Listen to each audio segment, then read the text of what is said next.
بسم اللہ الرحمن الرحیم۔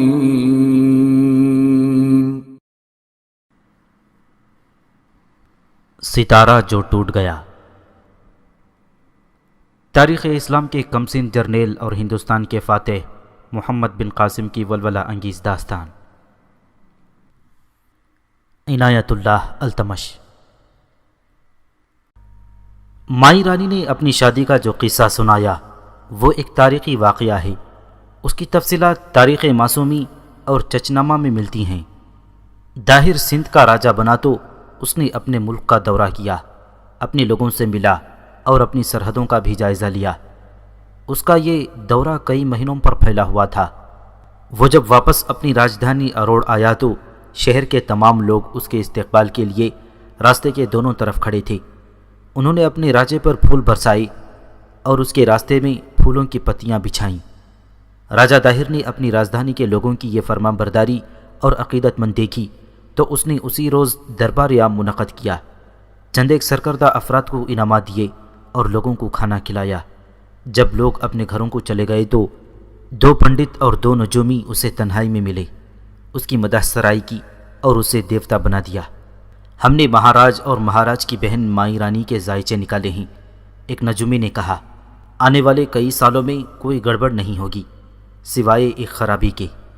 مائی کے زائچے میں یہ بات سامنے آئی ہے کہ مائی کی شادی جس کسی کے بھی ساتھ ہوگی وہ سندھ کا راجہ بنے گا۔ ہماری موت کے بعد؟ راجہ داہر نے پوچھا۔ نہیں مہاراج، نجومی نے کہا، وہ مہاراج کی زندگی میں ہی سندھ کا مالک بن بیٹھے گا۔ وہ کون ہوگا؟ راجہ داہر نے پوچھا۔ کہاں سے آئے گا؟ اندھیرا ہے مہاراج، نجومی نے کہا۔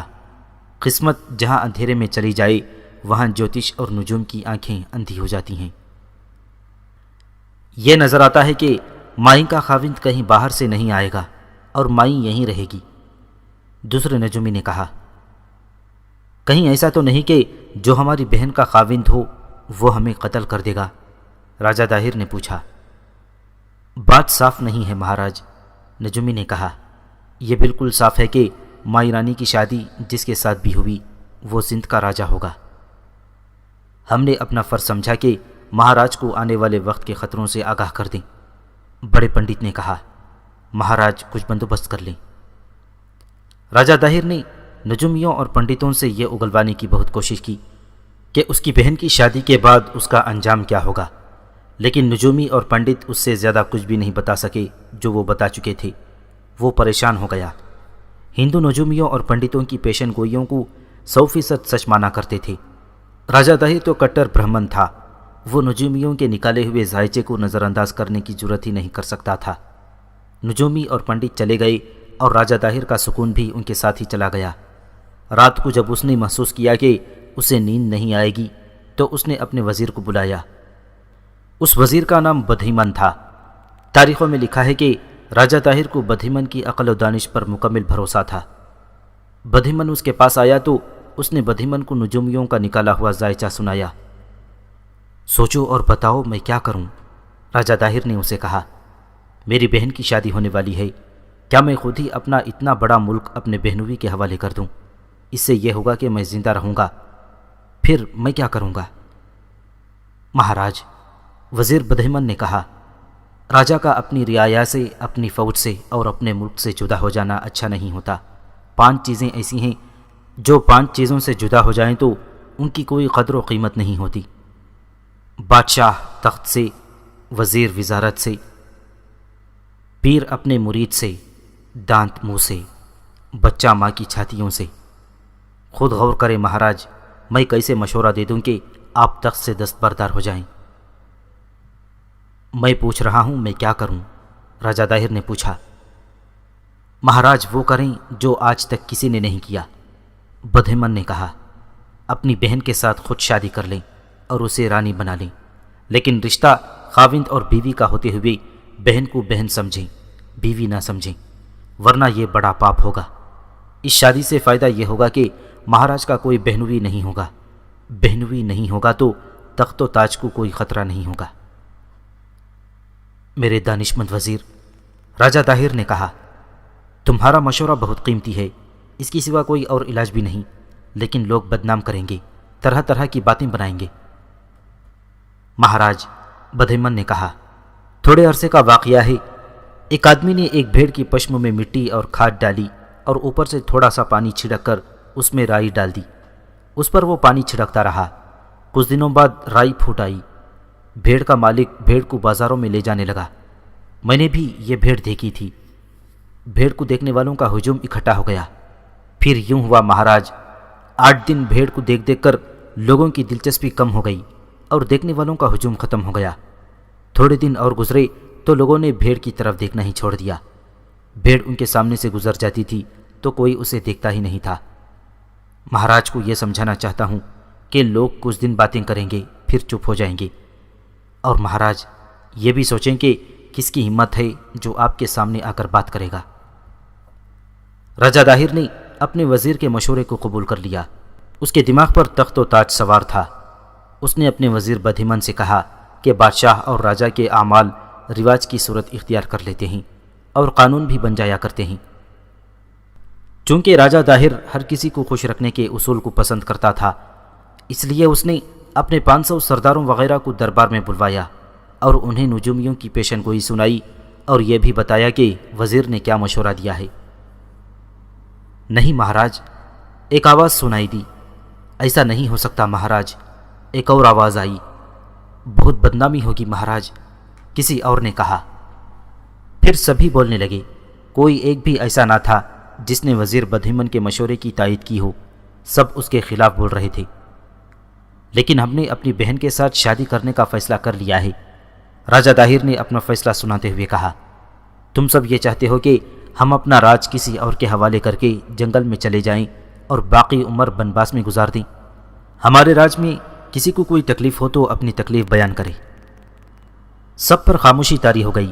راجہ داہر کی نظریں سب پر گھوم گئیں۔ کیا ہم نے تم میں سے کسی کو کبھی ناخوش کیا ہے؟ سب کے سر جھک گئے۔ بولو، راجہ داہر نے روبدار آواز میں کہا۔ ہم اپنی بہن کے ساتھ صرف بیاہ کریں گے، اسے بیوی نہیں بنائیں گے۔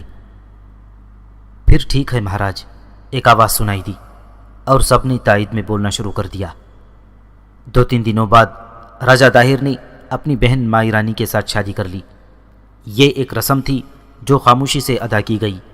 لوگوں میں اس شادی کے خلاف باتیں ہوئیں۔ جس نے سنا اس نے کانوں کو ہاتھ لگایا، لیکن بہن کے ساتھ شادی کرنے والا اس دیس کا راجہ تھا۔ اس طرح میری شادی اپنے سگے بھائی کے ساتھ ہو گئی۔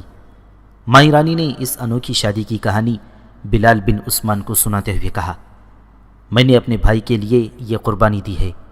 یہ تو میں بھی نہیں چاہتی تھی کہ میرا بھائی راج سے محروم ہو جائے۔ مجھے یہ خطرہ نظر آنے لگا تھا کہ میرا خاوند بھائی کو قتل کرا کے اس کے تخت پر بیٹھ جائے گا۔ تمہیں یہ تو معلوم ہی ہوگا کہ تمہاری شادی کس کے ساتھ کی جا رہی تھی؟ بلال نے پوچھا۔ معلوم تھا، مائی رانی نے جواب دیا۔ وہ بھی راجہ ہے، بھاٹیا نام کی ایک ریاست ہے، وہ اس کا راجہ ہے۔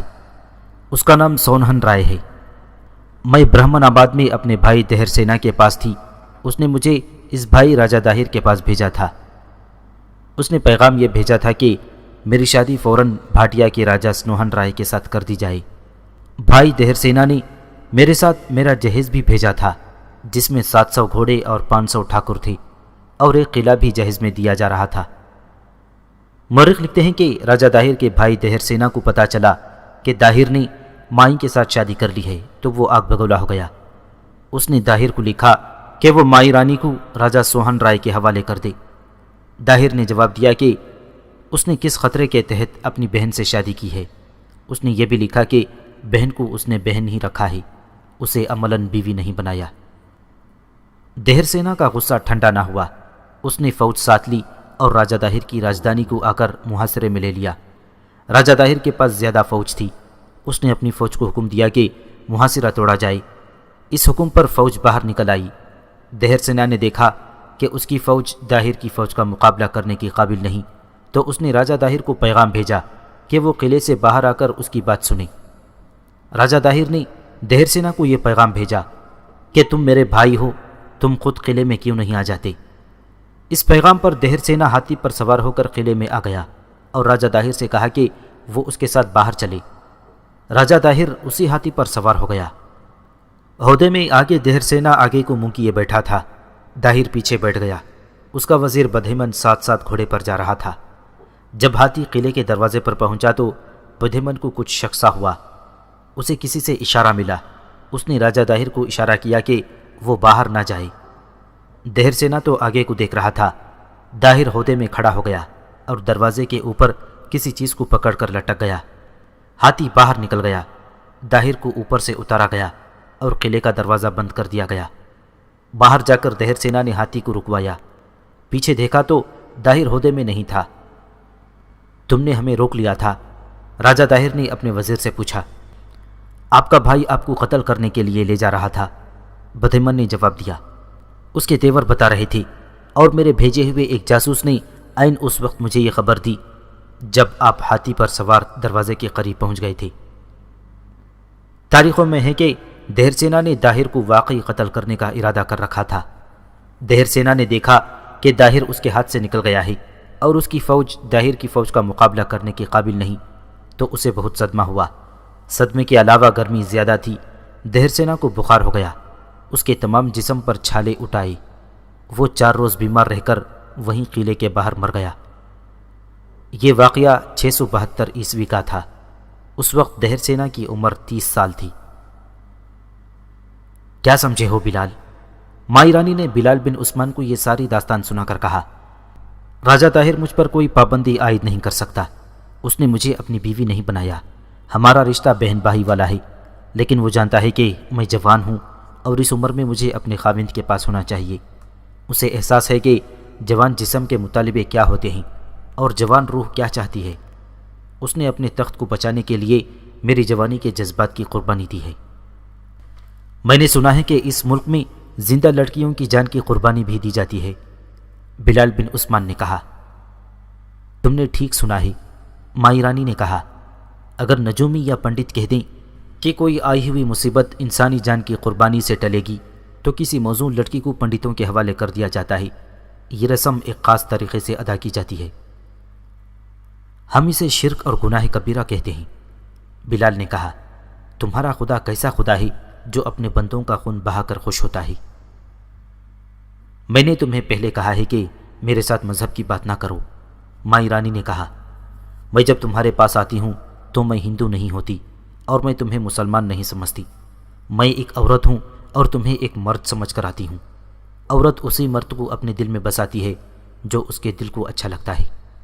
میں رانی ہوں، میں تمہیں زنجیروں میں باندھ کر اپنا غلام بنا سکتی ہوں، لیکن میں تمہاری محبت کی زنجیروں میں بندھ کر تمہاری غلام ہو گئی ہوں۔ میں تمہارے اس سوال کا جواب دے رہی ہوں کہ میں اپنے خاوند کو کیوں دھوکہ دے رہی ہوں اور میں اسے محبت کے قابل کیوں نہیں سمجھ رہی۔ میں کہہ رہی تھی کہ میرا بھائی راجہ داہر جانتا ہے کہ اس نے میری جوانی کے ارمان اور رومان قربان کر کے مجھے ریگستان میں چھوڑ دیا ہے، جہاں میں پیاسی بھٹک رہی ہوں۔ میرے وجود کا انگ انگ جل رہا ہے۔ وہ مرد ہے اور وہ راجہ ہے۔ وہ بھنورا ہے، کلی کلی کا رس چوس لیتا ہے۔ محل میں داسیوں کی کمی نہیں، اسے ایک بیوی کا پابند رہنے کی ضرورت نہیں۔ اس نے مجھے بھی آزاد چھوڑ رکھا ہے، لیکن میں رانی ہوں۔ میں اپنے وقار کو مٹی میں نہیں ملا سکتی۔ میں کسی کی بیوی نہیں بن سکتی، لیکن فطرت کا گلا نہیں کھونچ سکتی۔ دل میں محبت کا جوالا بھڑک اٹھتا ہے، اسے میں بجھا نہیں سکتی۔ میں کسی کی بیوی نہیں بن سکتی جو مجھے پیار سے دیکھے اور میں اس کے راستے میں آنکھیں بچھاؤں۔ میں سمجھ گیا ہوں رانی، بلال نے کہا۔ خدا کی قسم تم نے میرے دل میں اپنا پیار پیدا کر لیا ہے، لیکن میں اجنبی مسافر ہوں، تمہارے وطن میں بے وطن ہوں۔ کیا ایک جلا وطن کے ساتھ یوں چھپ چھپ کر ملتی رہو گی؟ نہیں، مائی رانی نے جواب دیا، میں تمہیں اپنے ساتھ رکھوں گی۔ رانی، بلال نے اسے اپنے قریب کرتے ہوئے کہا، اگر میں بے وطن نہ ہوتا تو تمہیں مسلمان بنا کر تمہارے ساتھ شادی کر لیتا۔ تم نے پھر مذہب کا نام لیا، مائی نے کہا۔ نہ میں اپنا مذہب چھوڑوں گی، نہ تمہیں اپنے مذہب میں لانے کی کوشش کروں گی۔ ہم ایک دوسرے کی پوجا کیا کریں گے۔ کہو بلال، قبول کرتے ہو؟ 6 سال بعد رمل کے راجہ نے راجہ داہر کے ملک پر حملہ کر دیا اور اس کے کچھ علاقے پر قبضہ کر کے آگے بڑھا۔ اس کے ساتھ ہاتھی بھی تھے۔ یہ سب نر ہاتھی تھے۔ انہیں بہت زیادہ اور بڑی قوی غذا کھلائی جاتی تھی، اس لیے یہ مستی میں رہتے تھے۔ حملے کے لیے ان ہاتھیوں کو شراب پلا کر لایا گیا تھا۔ ہاتھیوں کے ساتھ رمل کے راجا کی جو فوج تھی وہ اتنی زیادہ تھی کہ راجہ داہر گھبرا گیا۔ اس کی فوج اتنے بڑے لشکر کا مقابلہ نہیں کر سکتی تھی۔ راجہ داہر نے اپنے وزیر بدھیمن کو بلایا اور اس سے پوچھا کہ وہ کیا کرے۔ مقابلہ کریں مہاراج، بدھیمن نے کہا۔ اپنی فوج تھوڑی ہے تو کیا ہوا، اس خزانے کا منہ کھولیں جس میں آپ نے دولت کے ڈھیر لگا رکھے ہیں، یہ لوگوں میں تقسیم کریں اور انہیں کہیں کہ دشمن کے مقابلے کے لیے نکلیں، بہادری سے لڑنے والوں کے لیے انعام مقرر کریں۔ رعایا کو لڑنے کا تجربہ نہیں ہے، راجہ داہر نے کہا۔ اناڑی لوگ دشمن کے آگے ٹھہر نہیں سکیں گے۔ پھر دشمن کے ساتھ صلح کر لیں، وزیر بدھیمن نے کہا۔ کیا اس سے بہتر موت نہیں ہے؟ وزیر نے کہا۔ ہمارا دشمن صلح کی نہ جانے کتنی قیمت اور نہ جانے کیسی قیمت مانگ بیٹھے۔ صلح کا مطلب ہے ہتھیار ڈالنا، میں ہتھیار نہیں ڈالوں گا۔ پھر ایک ہی صورت رہ جاتی ہے، بدھیمن نے کہا۔ مہاراج نے عرب کے جن مسلمانوں کو پناہ دے کر اپنے ملک میں آباد کیا تھا انہیں لڑنے پر راضی کریں۔ لیکن ان کی تعداد صرف 500 ہے، راجہ طاہر نے کہا۔ شاید کچھ زیادہ ہو، اتنی تھوڑی تعداد میں کچھ نہیں کر سکیں گے۔ مہاراج، بدھیمن نے کہا، عربوں کو آپ نہیں جانتے، یہ اس فوج کے آدمی ہیں جس نے فارسیوں اور رومیوں کو شکست پر شکست دے کر ان کی جنگی طاقت ختم کر ڈالی ہے۔ یہ لوگ دلیر بھی ہیں اور بہت تھوڑی تعداد میں بھی فتح پانے کا تجربہ رکھتے ہیں۔ چچنامہ اور تاریخ معصومی میں لکھا ہے کہ راجہ طاہر کو یہ مشورہ پسند آیا اور خود ان عرب مسلمانوں کے پاس گیا جنہیں اس نے اپنے ملک میں پناہ دی تھی۔ ان کی تعداد 500 تھی اور یہ سب اپنے قبیلوں کے سردار یا سرداروں کے بیٹے تھے۔ یہ باغی ہوئے، پھر وہاں سے بھاگ کر سندھ میں آ گئے تھے۔ ان کا سردار یا امیر محمد علافی تھا۔ بعض مورخوں نے اس کا نام محمد حارث علافی لکھا ہے۔ وہ بنی اسامہ کا سردار تھا اور سندھ میں آنے والے سرداروں نے اسے امیر بنا لیا تھا۔ علافی قبیلے نے عبد الملک بن مروان کے دور خلافت میں مکران کے امیر سعید بن اسلم کلابی کو قتل کیا تھا۔ مہاراج، علافی نے آگے بڑھ کر داہر کا استقبال کیا اور کہا، آپ کے آنے میں وہ شان نہیں جس شان سے آپ باہر نکلا کرتے ہیں۔ آج میری شان کو تمہاری تلوار قائم رکھے گی، راجہ داہر نے کہا۔ میں احسان جتانے اور احسان کا صلہ لینے نہیں آیا ہوں، میں دوستی کا حق لینے آیا ہوں۔ علافی نے اسے بٹھایا اور 3-4 سرکردہ آدمیوں کو بھی بلوا لیا۔ کہو مہاراج، علافی نے پوچھا، آج ہماری تلوار کی کیا ضرورت پیش آئی؟ ہم دوستی کا حق ادا کریں گے۔ راجہ طاہر نے اسے بتایا کہ ایک بہت طاقتور دشمن اس پر حملہ کرنے آ رہا ہے اور اس وقت اس کی فوج 10-12 میل دور پڑاؤ کیے ہوئے ہے۔ خدا کی قسم، عرب کے مسلمان کسی کا احسان بھولا نہیں کرتے۔ علافی نے کہا، ہم دوستی کا حق ادا کریں گے، حق ادا نہ ہوا تو جانیں دے دیں گے۔ پھر کوئی ترکیب کرو اور میرے راج کو اس دشمن سے بچاؤ، داہر نے مایوس اور ہارے ہوئے لہجے میں کہا۔ مجھے اطلاع ملی ہے کہ دشمن کے پاس ہاتھی ہیں جو بدمست ہیں، ان کی یلغار تو کوئی فوج برداشت نہیں کر سکتی، ان کی چنگھاڑ سے ہی فوج پر دہشت طاری ہو جاتی ہے۔ کیا آپ لوگ ان ہاتھیوں سے مقابلے کی کوئی ترکیب سوچ سکتے ہیں؟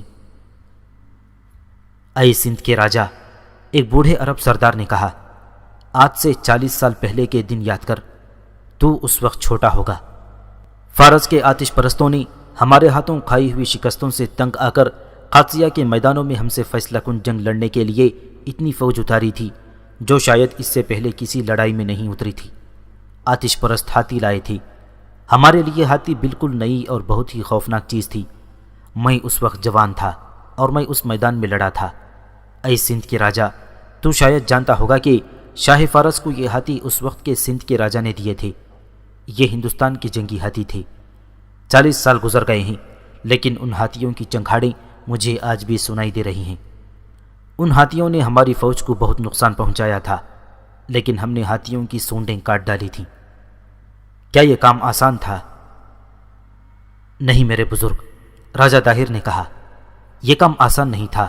میں اس وقت چھوٹا تھا، مجھے ذرا بڑے ہو کر معلوم ہوا تھا کہ مسلمانوں نے قادسیہ کی جنگ میں فارسیوں کو بہت بری شکست دی ہے اور ہاتھیوں نے زخمی ہو کر اپنی فوج میں بھگدڑ مچا دی ہے۔ جنگ قادسیہ 635 عیسوی 14 ہجری میں لڑی گئی تھی۔ اس وقت شاہ فارس یزدگرد تھا۔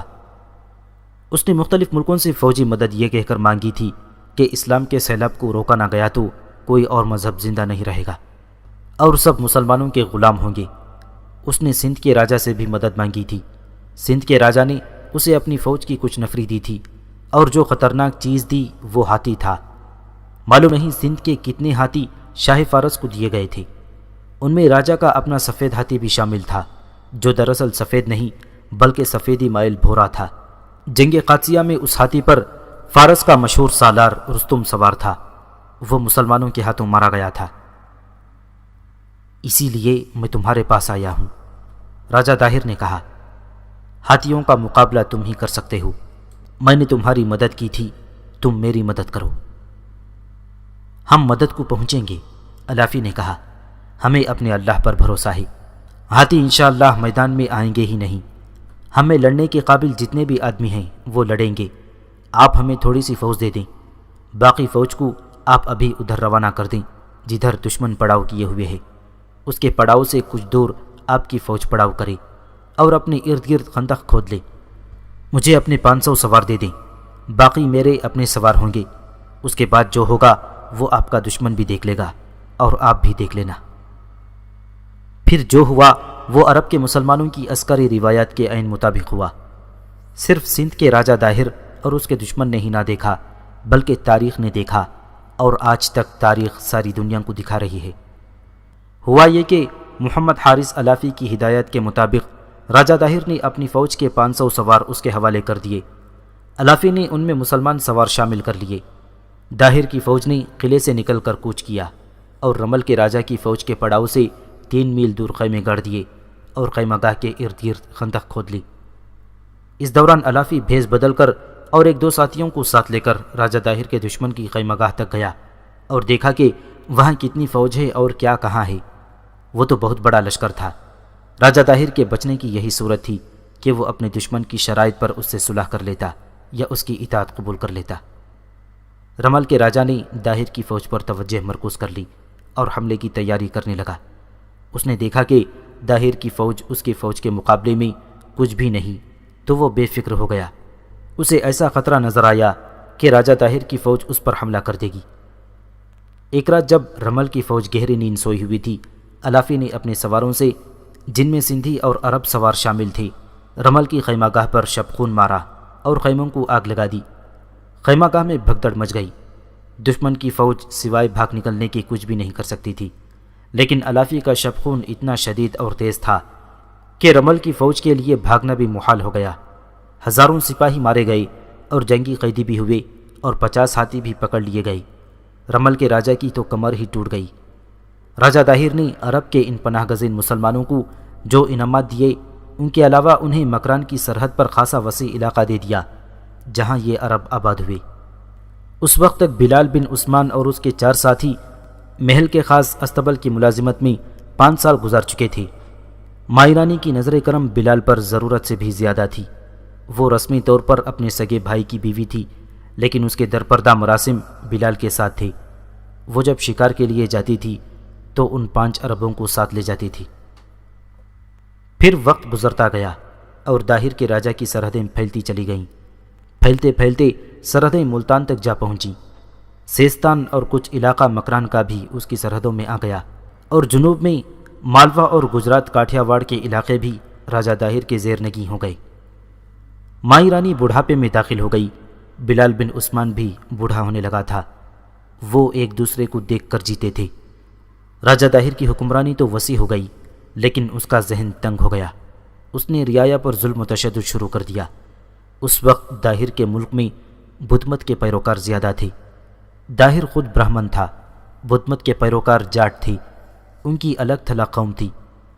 داہر نے ان بدھوں کا جینا حرام کر دیا، ان کی عبادت گاہوں کی بے حرمتی کرنے لگا۔ عرب کی اسلامی حکومت کے ساتھ بھی اس نے دشمنی پیدا کر لی تھی۔ جب حجاج بن یوسف عراق کا حاکم تھا، اس وقت راجہ داہر کی مجرمانہ اور معاندانہ کارروائیاں تیز ہو گئی تھیں۔ عرب سے جو باغی ادھر آتے تھے، داہر انہیں اپنے ہاں پناہ دیتا اور انہیں اسلامی حکومت کے خلاف بھڑکاتا رہتا تھا۔ حجاج بن یوسف کے دل میں انتقام کی آگ بھڑک رہی تھی۔ حجاج آدھی سلطنت کا حاکم تھا اور وہ ظالمانہ حد تک سخت گیر تھا۔ اس کے ڈر سے کئی باغی عراق سے بھاگ کر سندھ میں آ گئے تھے اور راجہ طاہر نے انہیں نہ صرف پناہ دی تھی بلکہ انہیں اسلامی حکومت کے خلاف زمین دوست تقریبی کارروائیوں کے لیے تیار کرنا چاہتا تھا۔ یہ وہ وقت تھا جب حجاج بن یوسف کا بھتیجا محمد بن قاسم فارس کا حاکم یعنی گورنر تھا اور اس کا دارالسلطنت شیراز تھا۔ اس کی عمر 17 سال تھی، لیکن ذہنی لحاظ سے، فہم و فراست اور تدبر کے لحاظ سے وہ تجربے کار اور منجھے ہوئے ادھیڑ عمر آدمی سے زیادہ ذہین تھا۔ یہ ماں کی اور حجاج کی تعلیم و تربیت کا کرشمہ تھا۔ عسکری لحاظ سے وہ منجھا ہوا سپہ سالار تھا۔ فارس کے کرد باغی جنگجو تھے۔ فارس کا شہنشاہ بھی ان کی باغیانہ سرگرمیوں کے آگے بے بس ہو گیا تھا۔ محمد بن قاسم نے فن حرب و ضرب کی مہارت اور تدبر سے کردوں کو ایسی لگام ڈالی کہ کرد اس کے اشارے پر ناچنے لگے تھے۔ اس سے پہلے محمد بن قاسم نے فارس کے ان علاقوں کو فتح کر لیا تھا جو ابھی سلطنت اسلامیہ میں شامل نہیں ہوئے تھے۔ اس وقت شیراز کو کوئی اہمیت حاصل نہیں تھی، یہ معمولی سی ایک چھاونی تھی۔ محمد بن قاسم نے تھوڑے سے عرصے میں کچھ علاقے فتح کیے، پھر کردوں کے بے حد خطرناک فتنے کو ختم کر دیا اور شیراز کو دارالسلطنت قرار دے کر اسے شہر بنانا شروع کر دیا۔ آج کے شیراز کی بنیاد محمد بن قاسم نے رکھی تھی اور اپنی زندگی میں ہی اسے ایک بڑا اور ہر لحاظ سے اہم شہر بنا دیا تھا۔ اس یتیم اور کمسن مجاہد نے ابھی نقطۂ عروج تک پہنچنا تھا۔ اس کا بڑا ہی سخت امتحان ابھی باقی تھا۔ عروج کی پہلی سیڑھی پر اس کا قدم اس وقت کے خلیفہ ولید بن عبد الملک نے اس روز رکھا تھا جس روز محمد بن قاسم نے سالانہ کھیلوں کے مقابلے میں خلیفہ کے بھائی سلیمان بن عبد الملک کو شکست دی تھی۔ سلیمان کو توقع تھی کہ اس کا بھائی خلیفہ ہے اور وہ اس کی عزت بچا لے گا اور اس پر محمد بن قاسم کی فتح کو محض کھیل قرار دے گا، لیکن خلیفہ نے محمد بن قاسم کی جیت میں اس کے ڈھکے چھپے جوہر دیکھ لیے تھے۔ اسی روز خلیفہ نے محمد بن قاسم کو اپنے پاس بلایا اور اس کے ساتھ باتیں کیں۔ خلیفہ یہ دیکھ کر حیران رہ گیا کہ یہ لڑکا غیر معمولی صلاحیتوں کا مالک ہے۔ وہ اسی عمر میں سپہ سالاری کی سطح کے امور کو سمجھتا ہے اور ان کا تجزیہ کر سکتا ہے۔ ابن یوسف، خلیفہ نے حجاج بن یوسف سے کہا، خدا کی قسم یہ بڑا عظیم سالار بنے گا اور آنے والی نسلیں اس کے نقش و قدم پر چلیں گی۔ اس جیسے انسان اپنی قوم کے لیے خدا کا بہت بڑا انعام ہوا کرتے ہیں۔ اسے لے جاؤ یوسف کے بیٹے، اسے سالاری کے عہدے پر رکھو۔ مورخوں نے اس دور کے واقعی نگاروں کے حوالے سے لکھا ہے کہ محمد بن قاسم کا رنگ گلابی سا تھا، آنکھیں بڑی تھیں اور اس میں جو چمک تھی وہ دوسروں کو مسحور کر لیتی تھی۔ پیشانی چوڑی تھی، بازو سڈول اور لمبے تھے، جسم بھرا بھرا رہتا اور آواز بھاری تھی، جس میں روب اور جلال تھا، لیکن زبان شیریں تھی، چہرہ کھلا رہتا اور ہونٹوں پر تبسم رہتا۔ محمد بن قاسم بصرہ آیا ہوا تھا جہاں اس کا چچا حجاج حاکم تھا۔ حجاج نے کہا، مرنے سے پہلے میں اپنی ایک خواہش پورا کرنا چاہتا ہوں۔ کیسی خواہش چچا جان؟ محمد بن قاسم نے پوچھا۔ یہ ان خواہشوں میں سے ہے جو عزم بن جایا کرتی ہے، حجاج نے کہا۔ میں سندھ کی راجدھانی کی اینٹ سے اینٹ بجا کر اس ملک کو خلافت اسلامیہ کی زیرنگی لانا چاہتا ہوں۔ مجھے یوں نظر آ رہا ہے جیسے میرا یہ عزم تم پورا کرو گے۔ امیر المؤمنین کے حکم کی ضرورت ہے، محمد بن قاسم نے کہا۔ حکم لے دیں، میں آپ کا یہ عزم انشاءاللہ پورا کر دوں گا۔ یہی ایک رکاوٹ ہے، حجاج بن یوسف نے کہا۔ امیر المؤمنین ابھی اجازت نہیں دے رہا۔ میں اس کوشش میں ہوں کہ مجھے کوئی ایسا جواز مل جائے کہ میں امیر المؤمنین کو مجبور کر دوں کہ سندھ پر حملے کی اجازت دے دے۔ سندھ بلکہ ملک ہندوستان سے اسلام کے خلاف بہت بڑا فتنہ اٹھ رہا ہے۔ تمہارے اتالیق نے تمہیں بتایا ہوگا کہ جنگ قادسیہ میں سندھ کے راجا نے فارسیوں کو اپنی فوج بھی دی تھی اور ہاتھی بھی دیے تھے۔ ہاں چچا جان، محمد بن قاسم نے کہا، اور اس سے 2 سال پہلے جنگ سلاسل میں آتش پرستوں کی فوج میں ہندو جاٹ بھی تھے جو اپنے آپ کو زنجیروں میں باندھ کر لڑے تھے۔ یہ واقعہ 633 عیسوی 12 ہجری کا ہے، جب مسلمان فارس کی عظیم جنگی قوت کے خلاف لڑ رہے تھے۔ قارئین نے شمشیر بے نیام میں پڑھا ہوگا کہ ایک میدان جنگ میں خالد بن ولید رضی اللہ تعالیٰ عنہ سپہ سالار تھے اور ان کے مقابل فارسیوں کا مشہور جنرل ہرمز تھا۔ اس کی جارحانہ قیادت کی دہشت تمام عرب ممالک پر اور ہندوستان پر بھی طاری تھی۔ اس کے مقابل جو آیا اس نے بہت بری شکست کھائی، لیکن وہ خالد بن ولید رضی اللہ تعالیٰ عنہ کے مقابل آیا تو اس کے پاؤں کے نیچے سے زمین ہلنے لگی۔ اس سے پہلے فارس کی فوج خالد بن ولید کے ہاتھوں بہت بری شکست کھا چکی تھی۔ فارسیوں اور سندھیوں کی آپس میں لڑائیاں ہوتی رہتی تھیں، ان کے درمیان جنگ و جدل کا سلسلہ چلتا رہتا تھا۔ ایک بار ہرمز نے سندھ پر بحری بیڑے سے حملہ کیا تھا۔ سندھی اس اچانک اور شدید حملے کی تاب نہ لا سکے۔ ہرمز نے سندھ کے کسی علاقے پر قبضہ نہ کیا، وہ مال غنیمت اور ہزاروں سندھیوں کو قیدی بنا کر لے گیا۔ یہ سب ہندو جاٹ تھے۔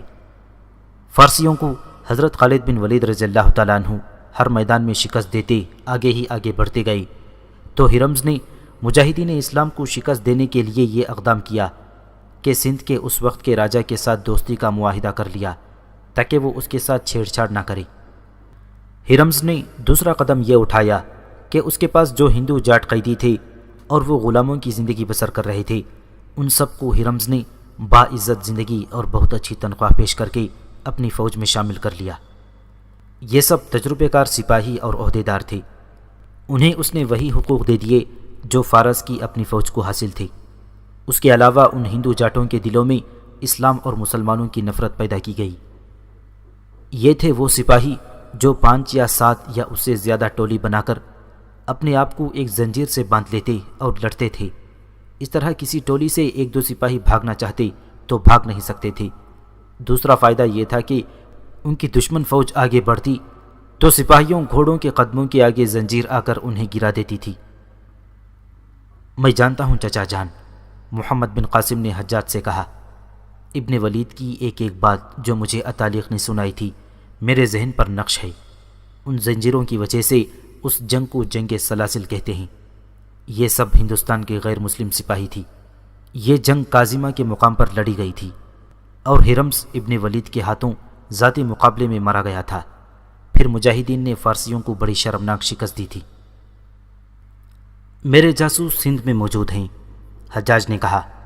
انہوں نے باغیوں کے بحروب میں سندھ میں پناہ لے رکھی ہے، وہ مجھے خبریں بھیجتے رہتے ہیں۔ راجہ طاہر نے اپنا دماغ یہاں تک خراب کر لیا ہے کہ اس نے بحری قزاقوں کی پشت پناہی اور پرورش شروع کر دی ہے۔ سراندیپ اور ملابار سے مسلمان حج کے لیے آتے ہیں اور ہمارے تاجر ادھر جاتے رہتے ہیں۔ مجھے اطلاع مل رہی ہیں کہ سندھی قزاق ان کے 2-3 جہازوں پر حملے کر چکے ہیں، لیکن کامیاب نہیں ہوئے۔ ان کی ناکامی کی وجہ یہ ہے کہ ان کے پاس بادبانی کشتیاں ہیں جن سے وہ بڑے جہاز کو روک نہیں سکتے۔ ایک جہاز پر انہوں نے جلتے ہوئے تیر بھی پھینکے ہیں۔ جہاز کے ملاحوں نے بہاؤ کا رخ پھیر لیا۔ صرف ایک بادبان کو جلتے ہوئے فلیتے والے 2 تیر لگے تھے، وہ بادبان جل گیا تھا۔ ملاحوں نے دوسرے بادبانوں کو بچا لیا اور نکل آئے۔ ہمیں ان جہازوں کی حفاظت کا کوئی انتظام کرنا پڑے گا، محمد بن قاسم نے کہا۔ میں صرف ایک انتظام جانتا ہوں، حجاج بن یوسف نے کہا۔ اگر سندھ پر قبضہ نہ ہو سکے تو سندھ کا ساحل ہمارے قبضے میں ہونا چاہیے۔ سندھ کی سب سے بڑی بندرگاہ دیبل ہے۔ امیر المؤمنین سے اجازت لے دیں، محمد بن قاسم نے کہا۔ پھر دیبل کی بندرگاہ مجھ سے لے لیں۔ میں اجازت لینے کی کوشش کروں گا، حجاج نے کہا، لیکن اجازت شاید نہ ملے۔ میں راجہ طاہر کی لاش عرب کے گھوڑوں کے قدموں تلے کچلی اور مسلی ہوئی دیکھنا چاہتا ہوں۔ راجہ طاہر، اپنی بہن کا خاوند۔ دوسرے دن محمد بن قاسم شیراز چلا گیا۔ 1 مہینہ گزرا ہوگا۔ دوپہر کے ذرا بعد کا وقت تھا۔ بصرہ میں حجاج بن یوسف کھانا کھا کر آرام کر رہا تھا۔ اسے باہر شور سا سنائی دیا۔ اس کے محافظ شاید کسی کو روک رہے تھے۔ اس شور میں حجاج کو کسی کی پکار سنائی دی، یا حجاج، یا حجاج، مدد، مدد یا حجاج۔ حجاج نے دربان کو بلایا اور پوچھا کہ باہر کیا ہو رہا ہے۔ ایک خستہ حال آدمی ہے یا حجاج، دربان نے کہا۔ کہتا ہے کہ سراندیپ سے آیا ہوں اور قزاقوں نے جہاز کو لوٹ لیا ہے اور مسافروں کو قید کر لیا ہے۔ اسے فوراً اندر لے آؤ، حجاج نے کہا۔ فوراً، میرا منہ نہ دیکھو۔ حجاج سے صبر نہ ہوا، وہ دربان کے پیچھے پیچھے باہر نکل گیا۔ اس کے محل کے باہر ایک آدمی گھوڑے پر سوار تھا۔ گھوڑا بری طرح ہانپ رہا تھا اور یہ گھوڑا پسینے سے نہایا ہوا تھا۔ سوار کا سر جھکا ہوا تھا، اس کی ٹھوڑی اس کے سینے کے ساتھ لگی ہوئی تھی۔ اس نے سر اٹھایا، اس کی آنکھیں نیموان تھیں، منہ کھلا ہوا تھا اور ہونٹ سفید ہو گئے تھے۔ اس کے چہرے پر گرد تھی۔ یا حجاج! حجاج کو دیکھ کر وہ بولا اور گھوڑے سے اترتے ہی گر پڑا۔ سنبھل کر اٹھا اور کہنے لگا، سندھ کے قزاقوں نے جہاز لوٹ لیا ہے اور مسافروں کو راجہ کے محل میں لے گئے ہیں۔ سوار کو پانی پلایا گیا۔ حجاج کے کہنے پر اسے اندر لے جانے لگے، لیکن اس نے کہا کہ اس کی بات سن لی جائے۔ یہیں سن لو، اس نے کہا، موت مجھے اتنی مہلت نہیں دے گی۔ میں عرب کی ایک بیٹی کی پکار لایا ہوں، یہ سن لیں، میں زندہ نہیں رہ سکوں گا۔ یہ واقعہ یوں ہوا تھا کہ سراندیپ میں عرب کے مسلمانوں کی تعداد بڑھتی جا رہی تھی۔ سراندیپ کا حکمران ان مسلمانوں کے اخلاق اور کردار سے بہت متاثر تھا۔ اس نے محسوس کیا کہ مسلمانوں کے خلیفہ کے ساتھ دوستی کر لینی چاہیے۔ اس نے دوستی کا اظہار اس طرح کیا کہ 8 جہازوں میں تحائف لادے اور انہیں خلیفہ کو پیش کرنے کے لیے جہاز روانہ کر دیے۔ ان تحائف میں گھوڑے اور دیگر جانور بھی تھے اور کچھ تعداد حبشی غلاموں کی تھی۔ ان کے علاوہ بیش قیمت تحائف تھے۔ یہ تحائف ان مسلمانوں کے ساتھ جا رہے تھے جو سراندیپ سے عرب جا رہے تھے۔ ان میں کچھ تعداد تاجروں کی تھی جو آتے جاتے رہتے تھے۔ ان میں بعض اپنے عزیز رشتہ داروں سے ملنے جا رہے تھے اور کچھ عمرہ کرنے جا رہے تھے۔ ان میں کچھ ایسے بھی تھے جو سراندیپ میں پیدا ہوئے اور یہیں جوان ہوئے تھے۔ وہ اپنا وطن دیکھنے کے لیے عرب جا رہے تھے۔ ان مسافروں کے ساتھ ان کی بیویاں اور بچے بھی تھے۔ ان میں چند ایک ضعیف العمر بھی تھے۔ سراندیپ اور ملابار سے عربوں کے جو جہاز عرب کو جاتے آتے تھے، ان کے ملاحوں کو کہا گیا تھا کہ وہ سندھ کے ساحل سے بہت دور رہا کریں۔ یہ سندھ کے قزاقوں سے بچنے کی ایک ترکیب تھی، مگر یہ 8 جہاز جب سندھ کے ساحل سے ابھی پیچھے ہی تھے کہ موسم بگڑ گیا اور ہوا کا رخ بدل گیا اور ہوا کی کیفیت طوفانی ہو گئی۔ اس زمانے میں جہاز ہوا کے رحم و کرم پر چلا کرتے تھے۔ یہ جہاز چھوٹے بھی تھے۔ انہیں راستے پر رکھنے کی بہت کوشش کی گئی، لیکن ہوا اتنی تیز و تند اور مخالف ہو گئی کہ جہاز راستے سے ہٹتے ہٹتے سندھ کے ساحل کے قریب چلے گئے۔ اچانک ایک اور طوفان آ گیا۔ یہ انسانوں کا طوفان تھا جو بہت سی کشتیوں پر آیا تھا۔ یہ سندھی قزاقوں کا ایک گروہ تھا۔ ان کی تعداد بے شمار تھی۔ انہوں نے 8 جہازوں کو گھیرے میں لے کر ان پر تیروں کا مہم برسا دیا، پھر رسے پھینک کر جہازوں پر چڑھ گئے۔ مسافر فوجی نہیں تھے کہ وہ مقابلہ کرتے۔ ان میں سے جنہوں نے تلواروں سے مقابلہ کرنے کی کوشش کی، انہیں قتل کر دیا گیا۔ جہازوں میں بڑا ہی قیمتی سامان تھا۔ قزاقوں نے یہ سارا مال تو لوٹنا ہی تھا، وہ مسافروں کو بھی پکڑ کر لے گئے۔ مسافروں میں عورتیں بھی تھیں اور بچے بھی۔ انہیں دیبل لے جایا گیا تھا اور قید خانے میں ڈال دیا گیا۔ اس خستہ حال سوار نے حجاج بن یوسف کو یہ سارا واقعہ سنایا۔ اس کی آواز دبتی جا رہی تھی اور زبان ہکلانے لگی تھی۔ حجاج نے اس کے آگے مشروب رکھے، کچھ کھانے کو کہا، مگر اس نے یہ کہہ کر کھانے پینے سے انکار کر دیا کہ میں عرب کی ایک بیٹی کی پکار پہنچانے تک زندہ رہوں گا۔ وہ عرب کی سرزمین کی ایک جوان بیٹی ہے یا حجاج؟ اس نے اٹک اٹک کر کہا۔ میں اس کا نام نہیں جانتا۔ وہ بنی یربوعہ کی خاتون ہے۔ جب ہم سب کو دیبل کے ساحل پر قزاقوں نے اتارا تو انہوں نے ہم سب کو کوڑے مارنے شروع کر دیے۔ وہ ہمیں مار مار کر آگے لے جا رہے تھے۔ بنی یربوعہ کی یہ جوان عورت رک گئی۔ اس نے عرب کی طرف منہ کر کے اپنے ہاتھ آسمان کی طرف پھیلائے اور چلا چلا کر کہا، یا حجاج اغثنی، یا حجاج اغثنی، اے حجاج میری مدد کو پہنچ، اے حجاج میری مدد کو پہنچ۔ حجاج نے اس نیم جان سوار کی ہکلاتی لڑکھڑاتی زبان سے یہ الفاظ سنے تو وہ جوش میں اٹھ کھڑا ہوا اور بلند آواز میں بولا، لبیک لبیک، میں حاضر ہوں، میں حاضر ہوں۔ مورخ بلازری نے اس عورت کا نام نہیں لکھا۔ یہ لکھا ہے کہ وہ یربوعہ قبیلے کی تھی۔ بعض مورخوں نے یربو لکھا ہے اور بعض نے یربویہ، لیکن زیادہ تر یربوعہ ہی لکھا گیا ہے۔ یا حجاج، اس سوار نے کہا، وہاں سے کوئی قیدی نہیں نکل سکتا تھا۔ وہ ایک عرب تھا جس نے مجھے اور میرے ایک ساتھی کو وہاں سے نکالا۔ میں اور میرا یہ ساتھی قیدیوں کی قطار میں پیچھے تھے۔ وہاں تو ہڑبونگ مچی ہوئی تھی، ساحل پر ٹوٹی پھوٹی کشتیاں پانی کے باہر پڑی ہوئی تھیں، ہمیں ان کے قریب سے گزارا جا رہا تھا۔ قزاق آگے تھے۔ ایک آدمی آیا، اس نے میرا بازو پکڑا اور عربی میں کہا، جھک جا، ادھر آ۔ میں نے اپنے ساتھی کا بازو پکڑ لیا۔ اس طرح ہم دونوں جھک کر ٹوٹی ہوئی ایک بڑی کشتی کی اوٹ میں ہو گئے۔ اس عرب نے ہمیں دونوں کو 2 کشتیوں کے درمیان بٹھا کر چھپا لیا۔ وہ بہت بوڑھا تو نہیں تھا، لیکن جوانی سے دور آگے نکل گیا تھا۔ قزاق تمام قیدیوں کو ہانکتے ہوئے دور لے گئے تو اس عرب نے کہا، میرا نام بلال بن عثمان ہے۔ میں نے جوانی میں اپنے آپ کو عرب سے جلا وطن کیا تھا۔ خلافت نے مجھے باغی قرار دے دیا تھا۔ میں دیبل میں نہیں ہوتا، یہاں سے بہت دور راجہ طاہر کے محل میں ہوتا ہوں۔ میں اس کی رانی کا محافظ ہوں۔ وہ آج کل سمندر کی سیر کے لیے یہاں آئی ہوئی ہے۔ میں نے دیکھا کہ یہ تو میرے وطن کے مسافر ہیں جنہیں قزاق پکڑ کر لا رہے ہیں، اسی لیے میں ادھر آ گیا۔ میں زیادہ دیر یہاں رک نہیں سکتا۔ میں تمہیں 2 گھوڑے دوں گا، سیدھے بصرہ پہنچو اور حاکم بصرہ کو اطلاع دو، راستے میں رکنا نہیں۔ حجاج بن یوسف کو بتانا کہ یہ قزاق راجہ طاہر کے اپنے آدمی ہیں اور راجہ نے دیبل کا جو حاکم مقرر کر رکھا ہے وہ ان قزاقوں کی پشت پناہی کرتا ہے۔ قزاقوں کے چنگل سے کسی مسافر کا بھاگ نکلنا ممکن نہیں تھا۔ اتفاق کی بات تھی کہ مائی رانی سمندر کی سیر کے لیے دیبل آئی ہوئی تھی اور بلال بن عثمان اس کے ساتھ تھا۔ بلال نے کسی طرح 2 گھوڑوں کا انتظام کر دیا اور شام کے بعد دونوں کو دیبل سے نکال دیا۔ میرے ساتھی کا گھوڑا راستے میں پیاس اور تھکن سے گر پڑا۔ اس سوار نے حجاج بن یوسف کو بتایا۔ میرا ساتھی گھوڑے کے نیچے آ گیا۔ میں نے رک کر دیکھا، گھوڑا تڑپ تڑپ کر مر گیا اور میرا ساتھی اس کے نیچے کچلا گیا۔ میں نے پھر گھوڑے کو ایڑ لگا دی۔ بہت آگے آ کر اپنی ایک چوکی دیکھی، وہاں سے گھوڑا بدلا، پھر ایک چوکی سے یہ گھوڑا بدلا۔ میں پانی کا گھونٹ پینے کے لیے بھی نہیں رکا۔ یا حجاج! اس کی آواز دبنے لگی۔ وہ چپ ہو گیا۔ اس کی آنکھیں بند ہونے لگیں۔ اس کے ہونٹوں سے سرگوشی پھسلی۔ یا حجاج! اغثنی، اغثنی! اور اس کی آواز ہمیشہ کے لیے خاموش ہو گئی۔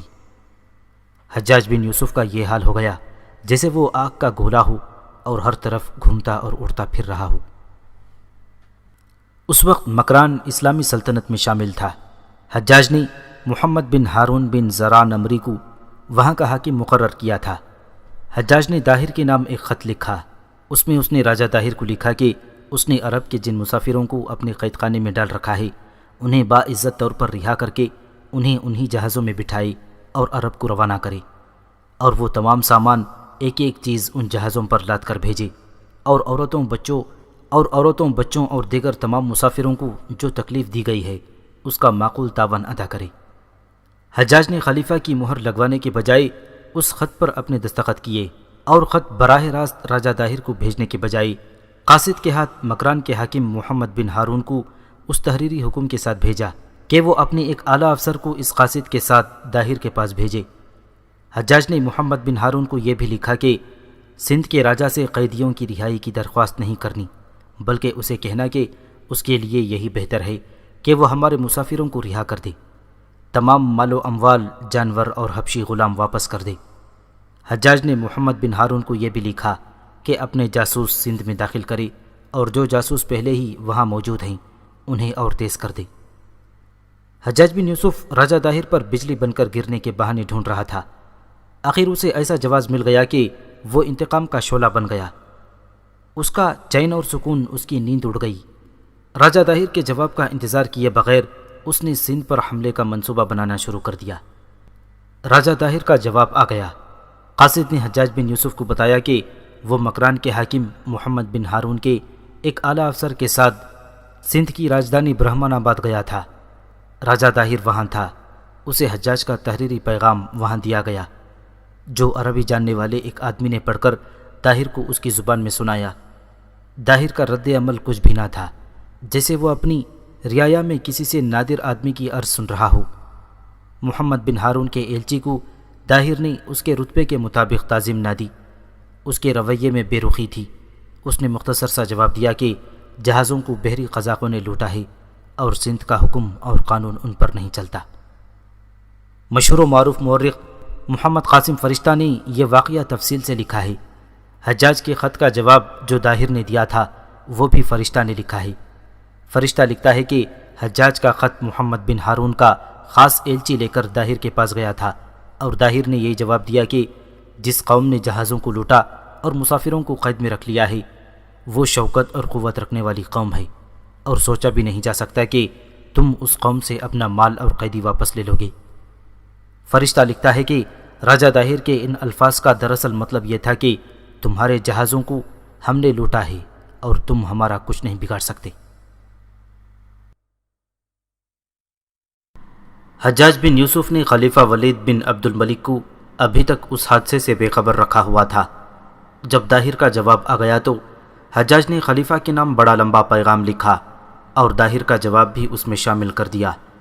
اس نے خط میں پورا واقعہ لکھا تھا۔ آخر میں اس نے لکھا کہ اسے سندھ پر حملے کی اجازت دی جائے۔ ایوان خلافت سے جواب آیا کہ حملہ نہ کیا جائے۔ خلیفہ ولید نے کوئی وجہ نہ لکھی کہ حملہ کیوں نہ کیا جائے۔ حجاج اس جواب سے جل اٹھا۔ اس نے خلیفہ کو ایک اور خط لکھا جس میں اس نے خلیفہ کی غیرت اور اس کے وقار کو بیدار کرنے کی کوشش کی۔ اس نے یہ بھی لکھا کہ ان جہازوں میں جو عورتیں آ رہی تھیں ان میں بیشتر عمرہ کرنے غالباً حج کے لیے آ رہی تھیں، اور اب وہ ایک ہندو راجہ کی قید میں ہیں۔ امیر المؤمنین، حجاج نے آخر میں لکھا، معلوم ہوتا ہے آپ یہ سوچ کر حملے کی اجازت نہیں دے رہے کہ اتنی دور محاذ کھولنے پر بہت خرچ اٹھے گا۔ میں امیر المؤمنین سے وعدہ کرتا ہوں کہ اس حملے اور اس کے بعد کی جنگ پر جو خرچ آئے گا میں اگر زیادہ نہیں تو اسے دوگنی رقم خزانے میں جمع کراؤں گا۔ خلیفہ نے حملے کی اجازت دے دی۔ حجاج نے اسی وقت فوج کے ان دستوں کو جنہیں اس نے پہلے ہی سندھ کی طرف کوچ کرنے کے لیے تیاری کا حکم دے رکھا تھا، کوچ کرنے کا حکم دے دیا۔ اس فوج کا سپہ سالار عبداللہ بن نبہان تھا۔ کوچ بہت ہی تیز تھا۔ دیکھتے ہی دیکھتے عبداللہ بن نبہان دیبل پہنچ گیا۔ حجاج سے ایک بھول ہو گئی تھی۔ اسے جاسوسوں نے راجہ داہر کی جنگی طاقت کی صحیح رپورٹیں دی تھیں، مگر اس نے داہر کی فوج کی لڑنے کی اہلیت کا صحیح اندازہ نہ کیا۔ وہ خوش فہمی میں مبتلا رہا۔ دوسری چوٹ یہ پڑی کہ عبداللہ بن نبہان پہلے روز ہی شہید ہو گیا۔ مورخ لکھتے ہیں کہ عبداللہ نے شجاعت اور قیادت میں کوئی کسر نہ رہنے دی، لیکن وہ شہید ہو گیا اور فوج میں کھلبلی برپا ہو گئی۔ اس سے داہر کی فوج نے یہ فائدہ اٹھایا کہ قلعے سے باہر آ کر بڑا شدید جوابی حملہ کیا۔ مسلمان اس حملے کی تاب نہ لا سکے اور پسپا ہو گئے۔ حجاج نے یہ صدمہ سہ لیا اور ایک اور سالار بدیل بن تحفہ کو سندھ پر حملے کا حکم دیا۔ حجاج بن یوسف نے اس شکست کا صدمہ سہ تو لیا تھا، لیکن اس نے نیند، چین اور سکون اپنے اوپر حرام کر لیا۔ وہ طبعاً غسیلہ آدمی تھا، جابر تھا، اس کی فطرت میں قہر بھرا ہوا تھا۔ ظلم و تشدد پر اتر آتا تو لگتا تھا جیسے یہ شخص رحم کے نام سے بھی واقف نہیں۔ مسلمان قبائل کے وہ سردار جو خلافت سے باغی ہو کر مکران بھاگ آئے اور یہاں آباد ہو گئے تھے، کسی نہ کسی شرط پر واپس اپنے وطن جا سکتے تھے، لیکن یہ حجاج بن یوسف کا خوف تھا جو انہیں واپس نہیں جانے دے رہا تھا۔ یہ سردار بھی خلافت کے ہی باغی تھے۔ وہ جانتے تھے کہ خلیفہ شاید بخش دے، حجاج نہیں بخشے گا۔ وہ حجاج جس سے خلیفہ ولید بن عبد الملک بھی بدکتا تھا، شکست کو کس طرح برداشت کر لیتا؟ اسے جب اطلاع ملی تھی کہ اس کا بھیجا ہوا سالار عبداللہ بن نبہان شہید ہو گیا ہے اور فوج بری طرح پسپا ہوئی ہے، تو اس نے ایک اور سالار بدیل بن تحفہ کو بلوایا اور اسے سندھ پر حملے کا حکم دیا۔ اور تم نے بھی میدان میں پیٹھ دکھائی تو ان باغی سرداروں کے پاس چلے جانا جو مکران میں زندگی کے باقی دن پورے کر رہے ہیں۔ حجاج نے بدیل بن تحفہ سے کہا، ان پر عرب اور عراق کے دروازے بند ہو چکے ہیں، عبداللہ کی طرح وہی مر جانا، مجھے دیبل کا قلعہ اور داہر کی لاش چاہیے۔ تیرا اقبال بلند ہو ابن یوسف، بدیل بن تحفہ نے کہا۔ عبداللہ نے پیٹھ نہیں دکھائی تھی۔ میں وہاں سے واپس آئے ہوئے سپاہیوں سے پوچھ چکا ہوں کہ سبب کیا تھا اپنی شکست کا۔ سب نے اپنے سالار کی تعریف کی ہے، کہتے ہیں وہ دشمن سے مغلوب ہو کر نہیں مرا، وہ دشمن پر غالب آنے کے لیے اس کے قلب میں چلا گیا تھا، مگر داہر ہاتھی پر سوار تھا۔ ابن نبہان کی شجاعت اور شہادت پر سندھ کی ریت نہ ڈال ابن یوسف، تو امیر عراق ہے، خدائی طاقت اپنے ہاتھ میں لینے کی کوشش نہ کر۔ خدا کی قسم ابن تحفہ، میں تیری جرأت پر خوش ہوں۔ حجاج نے کہا، یہ ندامت ہے جو مجھ سے ایسی باتیں کرا رہی ہے۔ ذرا سوچ، خلیفہ سندھ پر حملے سے خوش نہیں تھا، میں نے اسے بہت مشکل سے راضی کیا اور اس سے حکم لیا تھا۔ مجھے شکست نے اتنا شرمندہ نہیں کیا جتنا امیر المؤمنین کے اس پیغام نے بے حال کیا ہے جو شکست کی اطلاع ملنے پر اس نے مجھے بھیجا ہے۔ اس نے کہا ہے، کیا اب بھی نہیں سمجھو گے کہ میں نے تمہیں سندھ پر حملے سے کیوں روکا تھا؟ کیا اب ایوان خلافت سے ہمیں حملے کی اجازت مل جائے گی؟ بدیل نے پوچھا۔ مجھے کسی کی اجازت کی ضرورت نہیں، حجاج نے کہا، یہ میری شکست ہے، یہ اسلام کی شکست ہے، میں نے اسے فتح میں بدلنا ہے۔ میں امیر المؤمنین کو سمجھانا چاہتا ہوں کہ سندھ پر حملہ اور قبضہ کیوں ضروری ہے۔ تو بھی سمجھ لے ابن تحفہ، مجھے 2 آدمیوں نے شکست دی ہے، راجہ داہر نے اور خلیفہ ابن عبد الملک نے۔ اگر تو نے بھی وہی کیا جو پہلے ہو چکا ہے تو میرے ہاتھ ہمیشہ کے لیے بند ہو جائیں گے، اور وہ ہندی ان مسلمانوں کو کمزور اور بے آسرا سمجھنے لگیں گے جو ہندوستان کے ساحلی علاقوں میں اور سراندیپ میں آباد ہیں۔ سندھ کے ڈاکو ان کے جہازوں کو لوٹتے اور انہیں قیدی بناتے رہیں گے۔ ایسا نہیں ہوگا ابن یوسف، بدیل بن تحفہ نے کہا۔ اور یہ بھی سوچ ابن تحفہ، حجاج نے کہا، مجھے اپنے وطن اور اپنے مذہب کی ایک بیٹی نے پکارا تھا، وہ طاہر کی قید میں ہے، اس کی پکار مجھ تک پہنچانے والے نے میرے سامنے جان دے دی تھی۔ اس وقت جب بصرہ میں حجاج بن یوسف سالار بدیل بن تحفہ کو سندھ پر حملے کے لیے تیار کر رہا تھا، راجہ داہر اپنی راجدھانی اروڑ میں اپنے خاص کمرے میں بیٹھا تھا۔ اس نے مکران میں مقیم عرب کے باغی سرداروں کے امیر محمد حارث الافی کو بلایا تھا۔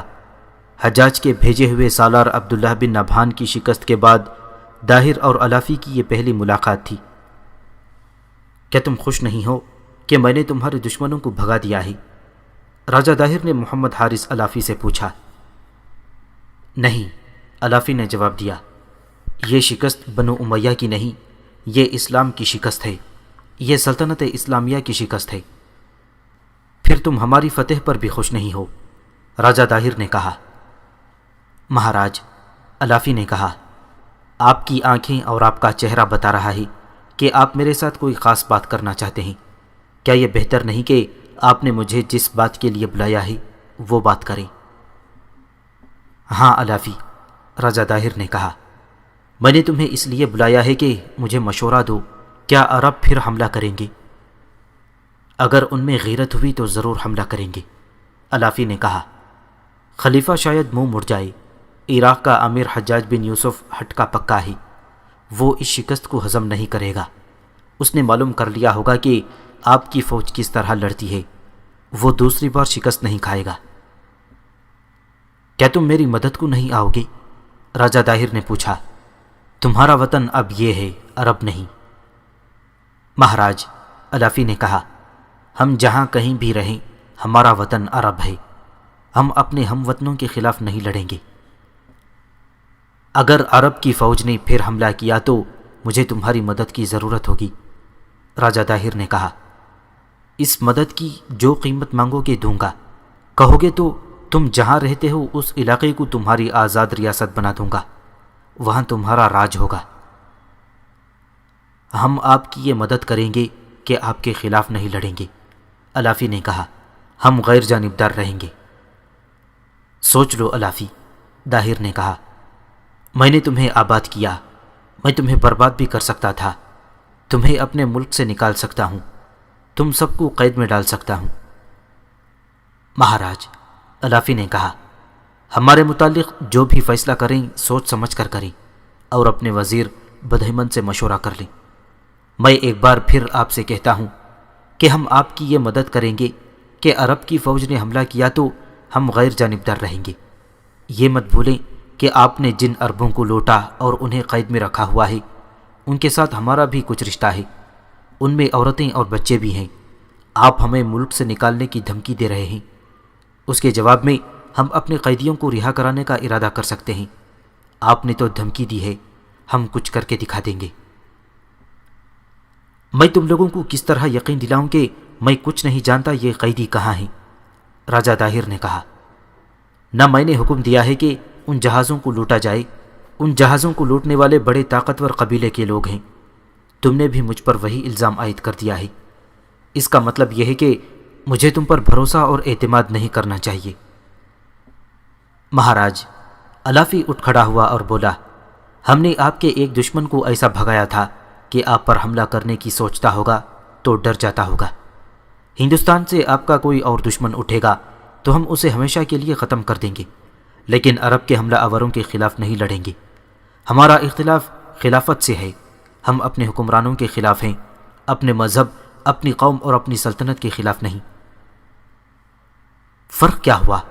راجہ طاہر نے کہا، راجہ اور راج میں کوئی فرق نہیں ہوتا، جو کوئی میری ذات سے باغی ہوگا اسے میں اپنے راج کا، اپنی قوم کا اور اپنے ملک کا باغی اور غدار سمجھوں گا۔ اسلامی سلطنت میں کوئی راجہ نہیں ہوتا، الافی نے کہا، راج اللہ کا ہوتا ہے، خلیفہ بادشاہ نہیں ہوتا، قوم رعایا نہیں ہوتی۔ کوئی شخص خلیفہ کے خلاف ہو جائے تو خلیفہ اسے خلافت یا سلطنت کا باغی نہیں کہے گا۔ لیکن مہاراج، ان باتوں کو چھوڑیں، میں آپ کو صرف یہ بتانا چاہتا ہوں کہ ہم عربوں کے خلاف نہیں لڑیں گے۔ محمد حارث الافی راجہ طاہر کی کوئی مزید بات سنے بغیر وہاں سے نکل آیا۔ اس کا گھوڑا باہر کھڑا تھا، وہ گھوڑے پر سوار ہوا اور وہاں سے چل پڑا۔ وہ محل سے کچھ دور گیا تو ایک آدمی اس کے راستے میں آ گیا۔ اس آدمی نے السلام علیکم کہا تو الافی نے گھوڑا روک لیا۔ کون ہو تم؟ الافی نے اس سے اس خطے کی زبان میں پوچھا۔ تیرا ہم وطن ہوں، اس شخص نے عربی زبان میں جواب دیا۔ میرا نام بلال بن عثمان ہے۔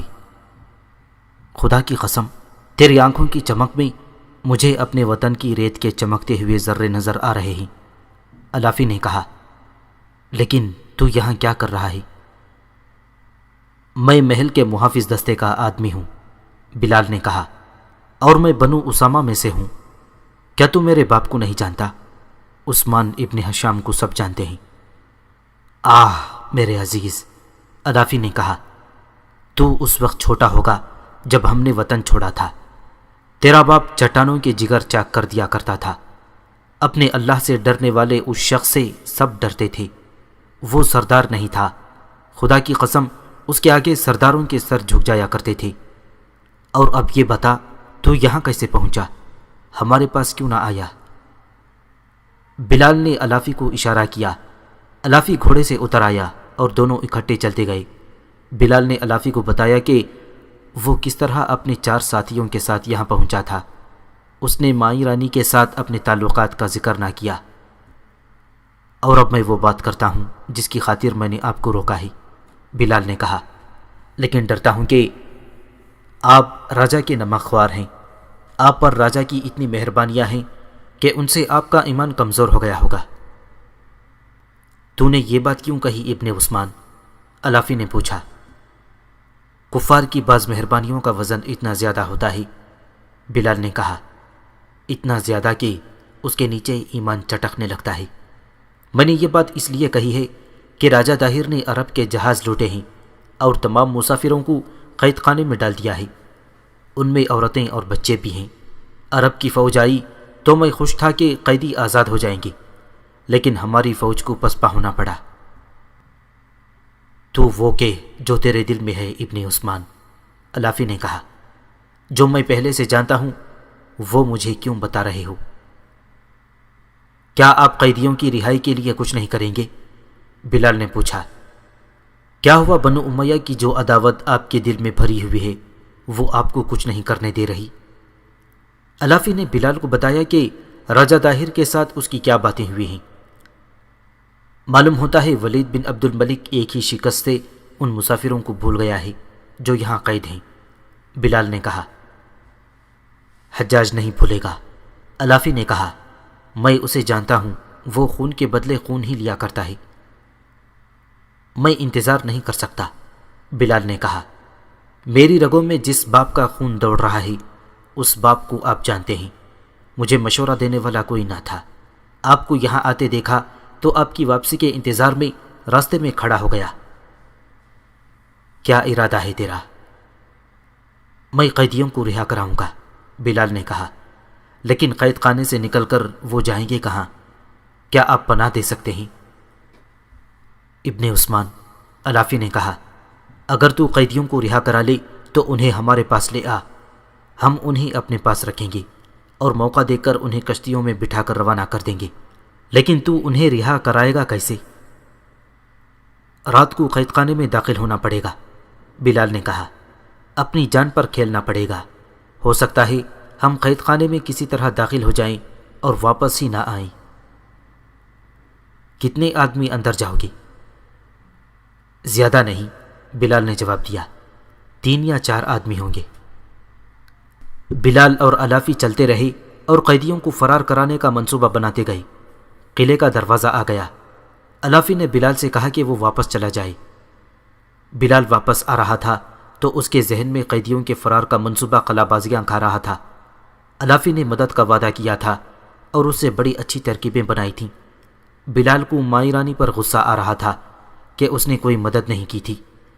اب مائی رانی کی جوانی میں وہ بات نہیں رہی تھی جو اس وقت تھی جب وہ پہلی بار بلال سے ملی تھی، لیکن وہ بوڑھی بھی نہیں ہو گئی تھی۔ وہ رانی تھی، عمر آگے بڑھ گئی تھی، لیکن رانی جیسے پیچھے رہ گئی تھی۔ وہ اب بھی بلال کو تنہائی میں بلاتی اور کچھ دیر اپنے پاس رکھتی تھی۔ جب عربوں کے جہاز ٹوٹے گئے اور ان کے مسافروں کو قید خانے میں ڈال دیا گیا تو بلال نے مائی رانی سے کہا تھا کہ وہ راجہ داہر سے کہے کہ قیدیوں کو رہا کر دے۔ نہیں بلال، مائی رانی نے کہا تھا، اپنے بھائی پر میرا ذرا بھی اثر نہیں، وہ میری بات نہیں مانے گا۔ بلال نے مائی رانی کو محبت کا واسطہ دے کر کہا تھا کہ وہ راجہ داہر سے بات کر کے تو دیکھے، لیکن مائی رانی نے بلال کو ٹال دیا تھا اور یہ بھی کہا تھا کہ وہ راج دربار کے کاموں میں دخل نہیں دے سکتی۔ مائی رانی نے بلال کو صاف ٹال دیا تھا، پھر بھی بلال کے دل میں مائی کے خلاف ذرا سے بھی خفگی نہیں تھی۔ اس نے بالکل صحیح سمجھ لیا تھا کہ مائی رانی راجہ داہر کے آگے مجبور ہے اور وہ مائی کی دخل اندازی پسند نہیں کرتا۔